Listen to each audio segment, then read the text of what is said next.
How's everybody today? Good. After watching the last game, we probably approached playing the most complete game that we played all year. There's obviously many things that we can improve on. I think the question is do you rest on your laurels, or do you stay hungry to try to improve, build on the things that you did correctly, and fix the ones that you didn't? So you can either build on it or rest on it. And I think with the challenges that we have, like I said, that's one game. So we got to move on to the next game, which is a very, very challenging team. Texas A&M probably presents as many issues as any team that we played all year. They have very well coached. Kevin Sumlin's done a really good job there. Offense, defense, and special teams. They're highly ranked in a lot of categories, whether it's turnover ratio, scoring defense, their ability to run the ball, very high-powered, balanced offense.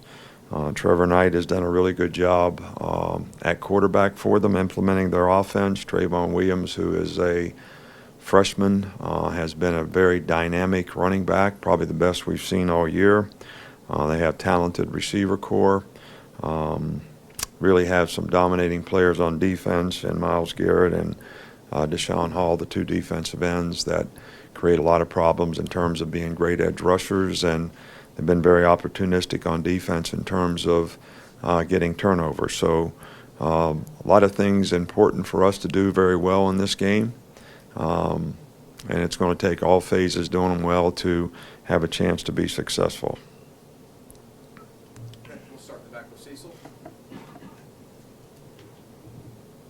Coach, you've faced their quarterback before, obviously, Trevor Knight, and had a big game against you in the Sugar Bowl. What do you remember about him, about that game, and what have you seen from him this year?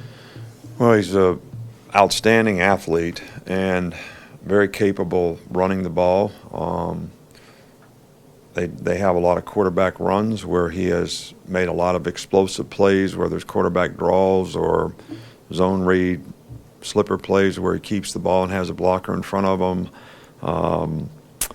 He's improved, and he passed the ball well when we played against him before, but that was supposed to be the issue, and he has done that extremely well this year for them to create the kind of balance in their offense that makes them very difficult to defend. So he's an outstanding player from a production standpoint. He is as productive as anybody we played against all year.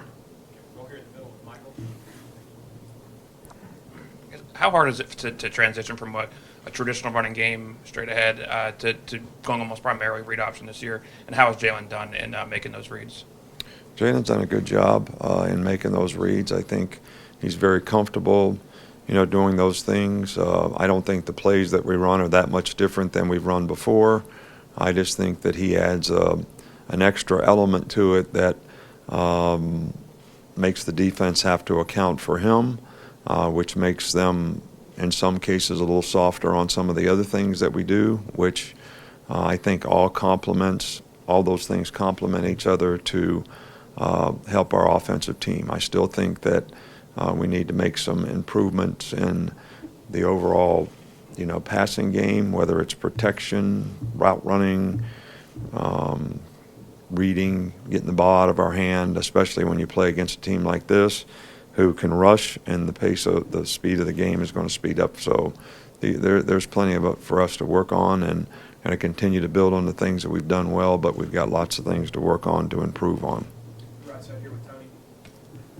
Coach, you said over the years that you wanted to make some changes in recruiting in terms of defensive linemen and then changing your offensive philosophy a little bit based on the rules. You've said that you need to play the game the way you have to play it based on the rules. Is what we're seeing this year with this team sort of an evolution of those changes you've made? I think that we probably, defensively, we probably are a little more athletic and have a little more speed on the field. I think that helps us a little bit in loose play situations, which when you play these spread-type teams, that's the kind of plays that they run. Offensively, we've always tried to do what our quarterback could do, and I think Lane has done a really good job of adapting that and this is sort of the direction that we wanted to go, that we started with Blake Sims, that, Jake was a little different type of guy, and he did what he did very well. But now we're sort of back even beyond what we did with Blake Sims, which I think, has made us the most effective offense based on the skill sets that we have. But we still want to have elements of pro style in what we do so that we can control the game when we need to, but being able to run the ball and throw it in the pocket if we need to. Have you enjoyed playing a little more fastball with these guys? Yeah, I like playing fastball when we got the ball. It's like you like playing the fast break when you got the ball, running up and down the court in basketball. You don't like it when they got you 3-on-2 and you're the guy backing up trying to defend it. We'll stay on this side with Eric. What kind of progression has Miller Forstall made since he first got on campus in January? And how does he help you in the run game?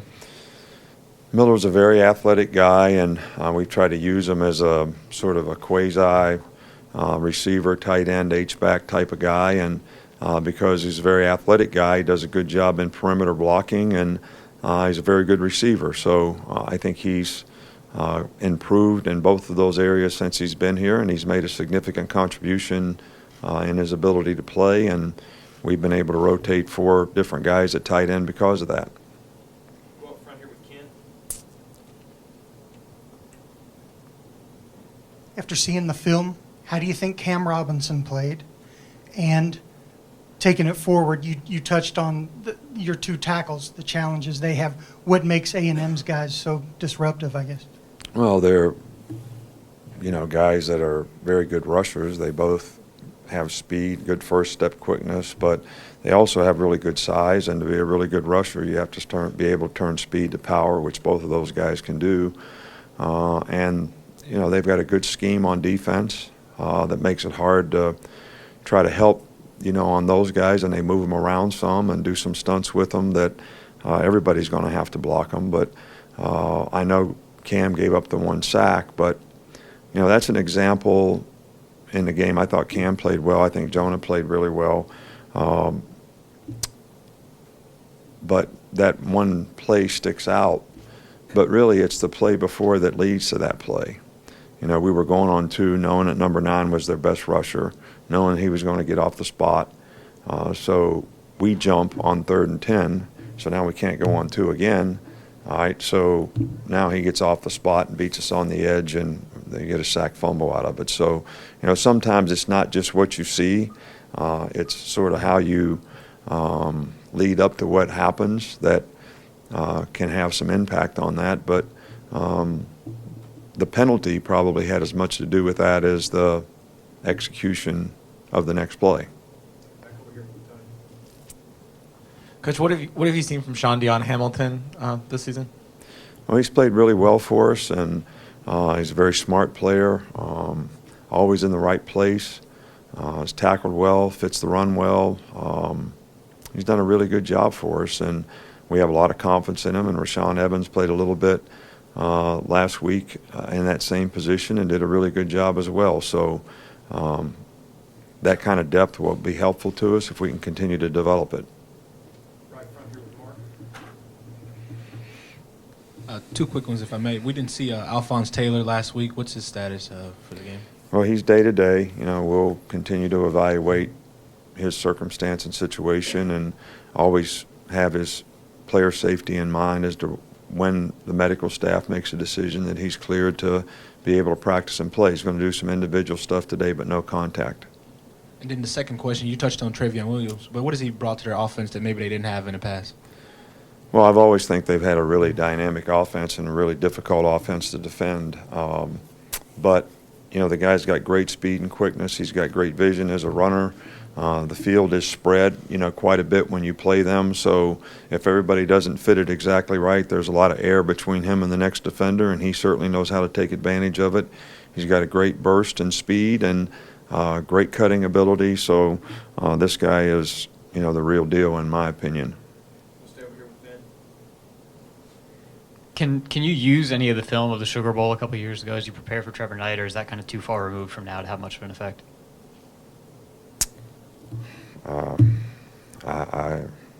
We don't plan to do that. I mean, we got enough issues trying to defend what they got to worry about what Oklahoma did 3 years ago. We know what kind of player he is. It's very obvious in the film. And I think a lot of the things that he did then are the same kind of things that he's doing now that makes him a very effective player. And we're going to have to do a really good job against him. Step right here with Dwayne. On Saturday, you talked about Jalen being able to handle you getting on him during the game. When you're recruiting guys, can you figure that out on how they would handle being in situations where you're getting on them? And when did Jalen show that he was able to handle? Well, you know, I don't really get on Jalen that much. It's more conversational in terms of, look, young players, I don't care who they are. And Jalen probably handles this as much as anybody else. I mean, just like little kids, they go from toy to toy to toy, right? I mean, when they're 3 years old, 5 years old, whatever, they got no focus, no concentration. It's hard for them to stick with things. Well, we deal with the same thing when we got young players. You know, they can't stay as focused as the juniors and the seniors on all the little details every day in practice, in preparation, and all that type of stuff. So we're trying to, and Jalen is probably as mature and does it as well as anybody I've ever seen at his age, but still we're trying to help bring him along in all these circumstances and all these situations. And there's nobody on our team that wants to do that more than he does. So he sort of welcomes it. You know, he's very self-critical. So when you bring something up to him, it's kind of like, I get that. Maybe it's because his dad was a coach. I don't really know. But he's one of the easiest guys to manage in that circumstance that I've ever been around at his age. Here in the middle with Terrence. Ronnie Harrison has had 2 defensive touchdowns so far, both from over 50 yards out. What makes him such a defensive threat once he gets a hand on the ball? Well, hopefully we have several guys that, you know, have that sort of ability to make a play if they get the opportunity to. I think in this particular game, the guys did a really good job of adjusting. They motioned the guy back in the backfield to reload him from empty to throw him a screen out the other side. We had practiced against that. They anticipated it. Ruben anticipated it, played the screen, took it away. The quarterback sort of threw the ball over the guy's head, and Ronnie was playing in and out on another receiver who was cracking the guy who had the guy. So he was able to take advantage of that. And once he got his hands on the ball, it was pretty much smooth sailing. But, you know, Ronnie's a good athlete. A lot of these guys that we have playing in the secondary and some other guys on defense have played other positions where they've had a chance to handle the ball, and they've got pretty good ball skills and running ability. So, and I think that's why they can take advantage of what they do with the ball when they get it. Back with Joe. Hey, Coach. In terms of the outside talk of what your team is and what it could be, how much do you feel the need to tell the players not to focus on the big picture, and how much of that do you entrust to the upperclassmen? Well, first off, I don't know what the outside talk is. All right, so, and most of you create it, whatever it is, and I think you know how much I really respect all of you and your opinion about what you think. Very, very high, you know, I'll put it way up there. But I still don't read it. I don't listen to it.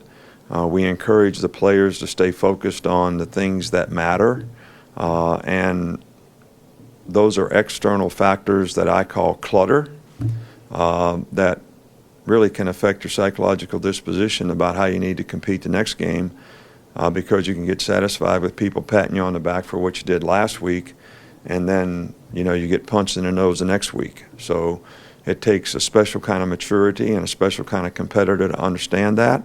And it comes from understanding how much you have to respect winning and how hard it is to do that and what it takes to prepare to do that.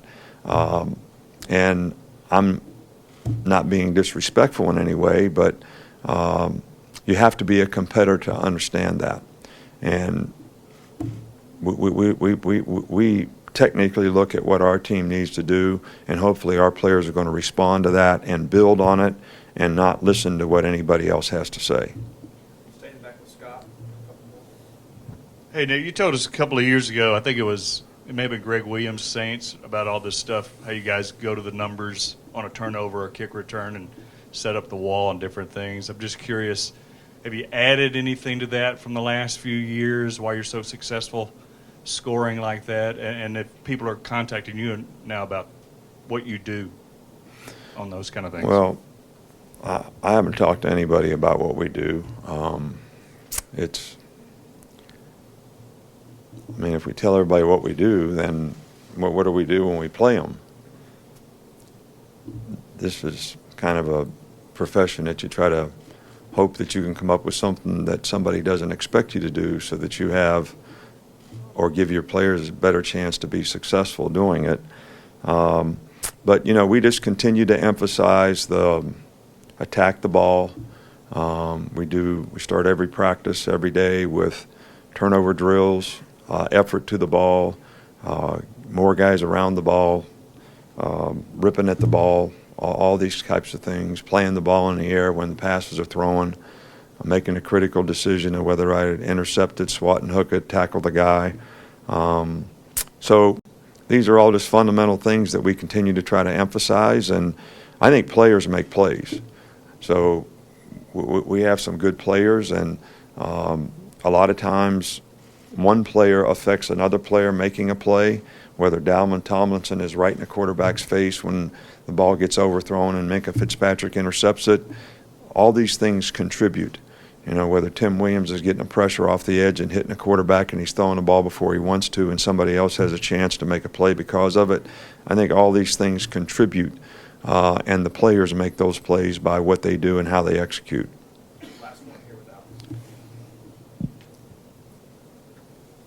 Talk about Jalen's ability to respond to maybe some criticism, but several times this year he's made a mistake on the field, a fumble or whatever, not always his fault, but he seems to play better after that. What have you seen from him and his ability to respond from on the field? Well, I think that's all part of his psychological disposition of not letting things affect him, being self-critical, knowing when he made a mistake, being able to focus on the next play, learning from the mistakes that he makes.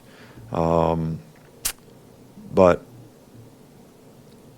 I think this is the right stuff that we talk about, that players need to have to be able to improve. If you can't be self-critical or you're defensive toward any kind of correction or criticism, it makes it very difficult for you to learn and grow. And I think one of his greatest assets is he's like a sponge when it comes to those types of things, and I think that's going to enhance his development, and he's probably where he is now as a freshman because of that. And he's been that way for a long time, and that's all been helpful to his development and his maturity. Thank you.